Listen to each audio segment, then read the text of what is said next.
Ngomongin kartel emang tidak ada habisnya, terutama di bagian Amerika Latin. Di sana banyak sekali kartel yang berkeliaran. Digadang-gadang polisi pun kewalahan menangkap para gerbong kartel tersebut. Paling-paling kepolisian di sana juga di bawah tekanan kartel.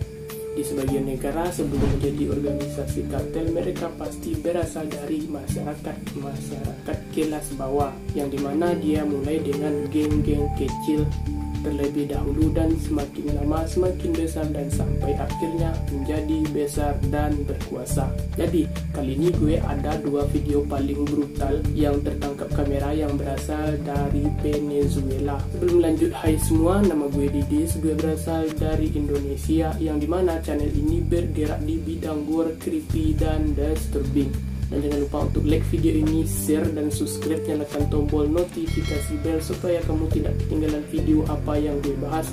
Setelah sudah siap, mari kita ke Venezuela.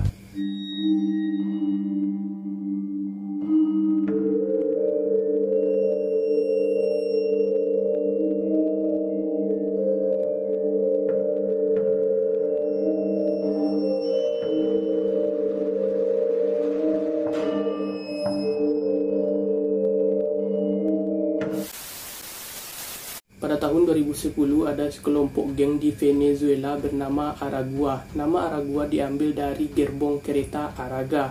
Di sana, jadi sebelum kita ke kasus geng ini, kita akan sedikit bercerita tentang kehidupan seluk-beluk di negara Venezuela itu sendiri, supaya kalian tahu bahwa hidup di Indonesia tidaklah buruk. Oke, jadi kekerasan di Venezuela berasal dari kombinasi faktor sosioekonomi, politik, dan kelembagaan yang menciptakan masalah yang kompleks dan memiliki banyak sisi. Venezuela telah menghadapi tantangan ekonomi yang berat, termasuk kekurangan barang-barang pokok akibat hiperinflasi dan tingginya tingkat pengangguran di sana. Venezuela telah menghadapi tantangan ekonomi yang berat, termasuk kekurangan barang-barang pokok akibat hiperinflasi dan tingginya tingkat pengangguran. Ketidakstabilan ekonomi telah menyebabkan meluasnya kemiskinan dan ketidaksetaraan, menciptakan lahan subur bagi kejahatan dan kekerasan. Ketika individu berjuang untuk memenuhi kebutuhan dasar mereka, polarisasi dan ketidakstabilan politik telah menjadi ciri khas Venezuela selama bertahun-tahun. Pemerintah di bawah Presiden Hugo Chavez dan kemudian Presiden Nicolas Maduro menghadapi perlawanan yang signifikan yang berujung pada protes, demonstrasi, dan terkadang bentrok dengan kekerasan antar pemerintah. Polarisasi dan ketidakstabilan politik telah menjadi ciri khas Venezuela selama bertahun-tahun. Saking tidak stabil ekonomi di sana, banyak rakyat-rakyat kecil yang membuat geng-geng kecil untuk memeras dan merampok secara ilegal. Pendukung dan penentang kerusuhan politik ini telah berkontribusi pada rusaknya hukum dan ketertiban di Venezuela, termasuk lembaga penegak hukum dan lembaga peradilan mengalami inflasi, korupsi, dan kurangnya sumber daya. Hal ini melemahkan supremasi hukum dan mengkikis kepercayaan terhadap lembaga-lembaga negara, sehingga menyulitkan upaya pemberantasan secara efektif. Kejahatan dan kekerasan marak terjadi, didukung juga oleh lokasi geografis Venezuela juga menjadikannya titik transit utama bagi perdagangan narkoboy antara Amerika Selatan dan Amerika Serikat. Kartel narkoba dan kelompok kejahatan terorganisir beroperasi di negara tersebut, sehingga berkontribusi terhadap kekerasan ketika mereka bersaing untuk menguasai wilayah dan rute perdagangan. Urbanisasi dan sosial yang cepat, perpecahan di daerah-daerah yang terpinggirkan juga berkontribusi terhadap perkembangan geng-geng dan jaringan kriminal dengan berbagai permasalahan kompleks yang melanda negara Venezuela. Secara alami, geng-geng kriminal telah mampu berkembang pesat di dalam negeri. Yang paling menonjol adalah geng Tren Aragua yang menjadi topik kali ini.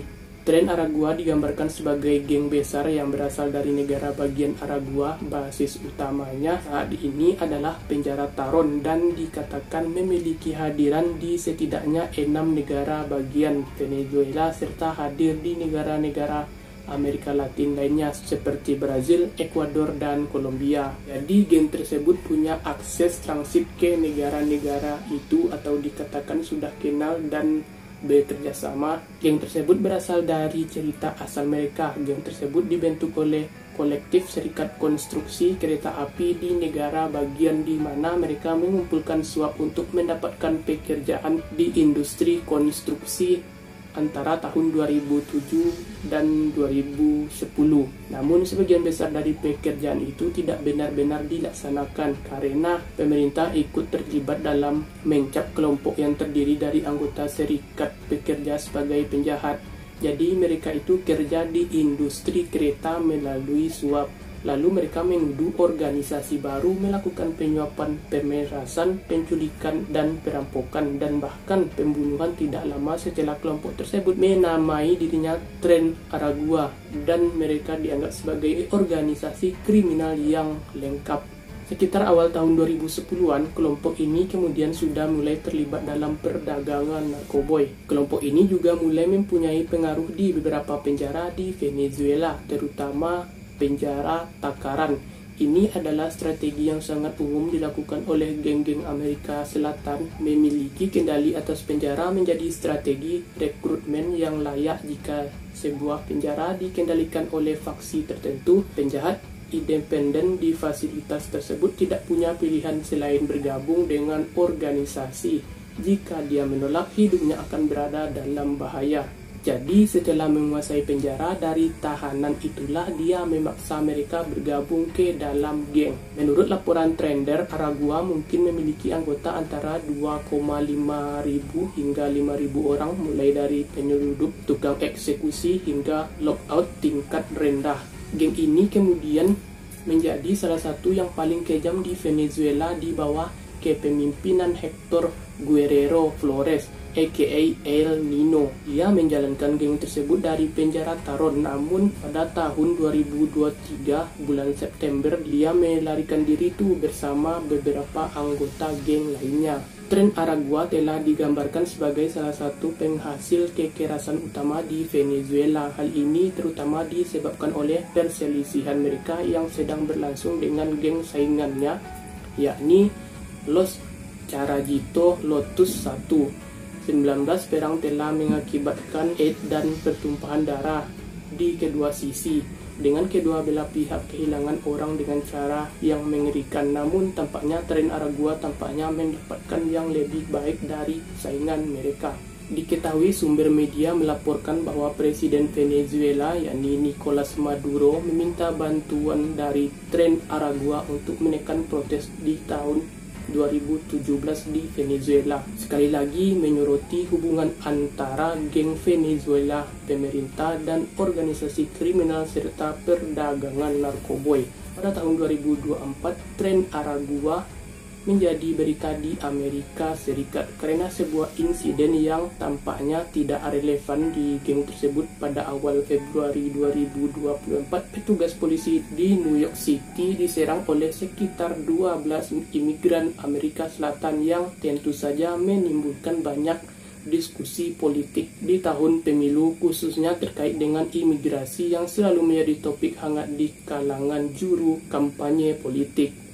Setelah muncul laporan penyerangan yang menyatakan bahwa Trender Aragua telah merekrut tim imigran Amerika Selatan di New York, otak akan menciptakan hiruk-pikuk kriminal baru yang melibatkan pencurian ponsel menurut pihak berwenang. Jadi pencurian ponsel ini tidak akan gue bahas karena juga akan menghabiskan satu buah video. Jadi intinya gini, geng Aragua tersebut mencuri ponsel di New York dan tertuduhlah kartel lain yang menjadi konflik dan terjadilah konflik. Jadi itu intinya, dan nama pencuriannya kalau tidak salah pencurian moped. Trender Aragua telah memanfaatkan alat media sosial terutama untuk tujuan propaganda dan rekrutmen, namun juga untuk menyebarkan ketakutan dan mengendalikan video gambaran dan memposting gambar dan video yang menampilkan anggota geng yang dilengkapi dengan senjata.